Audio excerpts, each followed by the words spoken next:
Hello guys, pag-usapan lang natin ngayon kung paano siya i-operate ang lit machine during trading operation.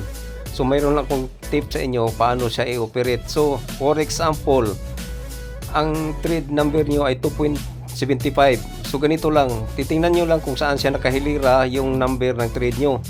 So itapat nyo lang siya kung saan siya nakahilira. So ito B and C. So hahanapin yung B and C, tapos i-engage nyo. Ito, dito yung C. Itapat nyo lang yung lever sa C at saka B.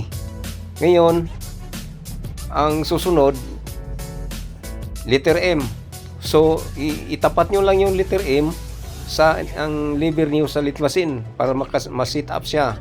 Tapos ito yung number 5. So itapat nyo yung ikutin nyo to, itapat nyo yung number 5 sa arrow para makuha nyo yung sit up. Tapos ang susunod ito. So engage nyo yan, ilagay nyo sa right thread kasi reverse forward ng ano yan, lead screw. Tapos select kayo ng RPM kung saan kayo kaya nyo. So engage nyo ito para iikot yung lead screw nyo. I-engage nyo para sa lead screw kasi naka-automatic yan, o sa lead screw ba siya nakatapat. So dito i-engage nyo lang yung half nut lever nyo para kakagat yung lead screw nyo. Tapos dito pag nag-umpisa na kayo, dandahan nyo lang pihit pakain kasi baka biglang sasakay yung trabaho nyo at saka madisgrasya.